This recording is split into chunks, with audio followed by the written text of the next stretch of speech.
Halo, hari ini kita akan belajar mengenai bagaimana kita bisa mendapatkan banyak waktu untuk bisnis yang kita lakukan.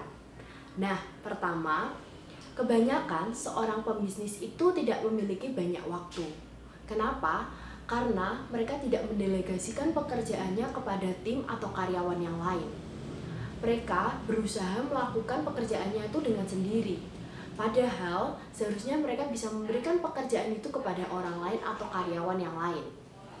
Nah, kenapa sih para pengusaha kok tidak mau memberikan pekerjaannya kepada orang lain? Pengusaha itu biasanya terlalu berpikir bahwa dia memiliki tanggung jawab yang besar sehingga dia tidak mempercayakan pekerjaan itu terhadap orang lain. Jadi dia memiliki rasa tidak percaya kepada karyawannya sendiri. Nah, tapi hari ini kita mau belajar yang namanya time study atau bagaimana cara kita mengatur waktu kita agar kita memiliki waktu yang efektif. Nah, apa sih time study sendiri itu?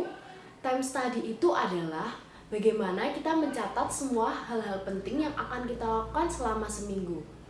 Oke, jadi di sini aku akan berikan beberapa tips bagaimana cara kita bisa mengatur time study kita. Yang pertama, kita harus mencatat semua hal penting yang akan kita lakukan. Lalu yang kedua, kita bisa mengurutkan mulai dari yang terpenting. Yang ketiga, kita bisa mengatur beberapa plan yang kita lakukan ke dalam sebuah kategori atau kelompok-kelompok. Yang keempat, kita bisa melakukan semuanya menurut dengan prioritas kita yang kita lakukan dalam kehidupan sehari-hari. Lalu yang kelima, kita bisa membuat sebuah rencana atau planning yang jelas untuk setiap kategori yang ada. Yang keenam, buat untuk prioritas bisa berubah sewaktu-waktu. Jadi mungkin kadang hal ini lebih penting terlebih dahulu, jadi kita bisa lakukan itu terlebih dahulu menurut dengan kehidupan kita sehari-hari. Lalu yang terakhir, kita harus membuat sebuah waktu kita tuh menjadi efektif. Jadi kita memiliki banyak waktu untuk melakukan hal yang lain. Tapi di samping itu ada juga yang lebih penting. Kita bisa membuat sebuah kuadran. Jadi seperti ini. Seperti diagram. Lalu kita bisa buat kotak-kotak.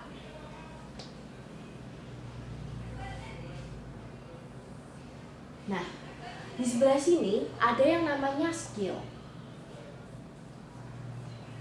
Bisa dilihat ya, ini dari sebelah sini itu skill, yang sebelah sini itu adalah keenjoyan kita.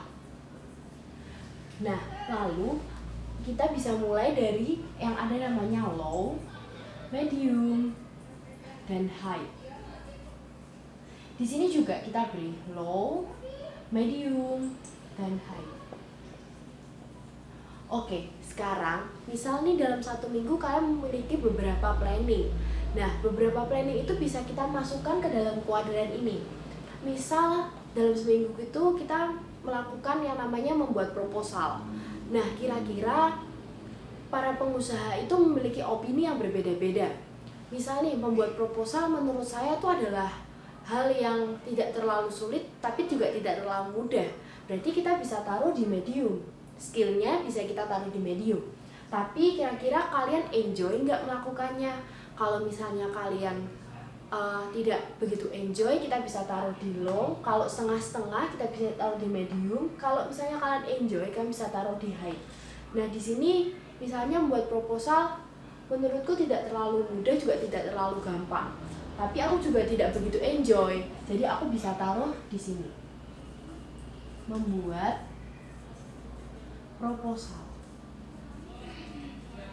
Nah, lalu di kemudian hari ada yang namanya kita mengecek atau mengumpulkan data.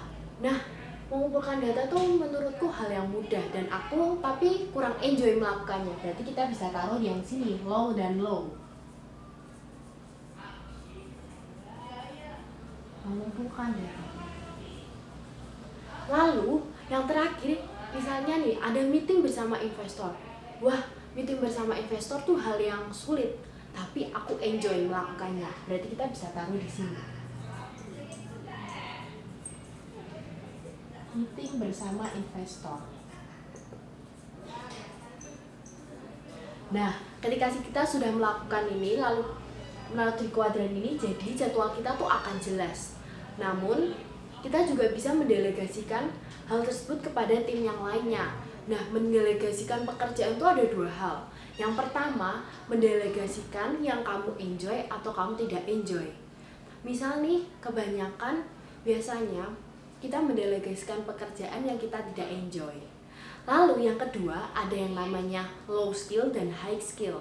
Kalau high skill itu biasanya lebih banyak kemungkinan besar tuh kesalahan. Tapi kalau skill, kesalahan yang dilakukan tuh lebih sedikit.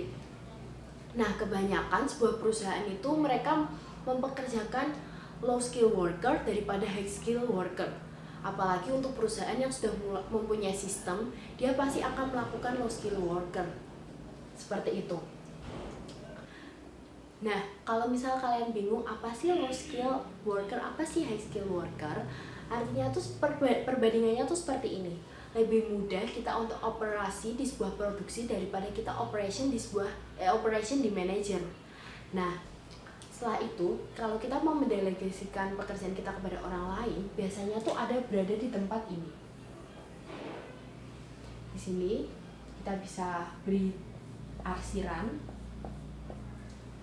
Nah, ketika kita sudah membuat arsiran di sini, tinggal kita berpikir siapa yang akan kita tambahkan untuk yang ada di sini, atau mungkin siapa karyawan yang sudah kita punya dan kita akan tambahkan di tempat ini. Nah, seperti itu cara kita untuk mengatur time study kita. Di sini kita mau belajar gimana sih yang akan kita delegasikan terlebih dahulu, atau gimana sih yang harus kita keep terlebih dahulu. Nah, semoga pelajaran hari ini kalian bisa mengerti. Terima kasih.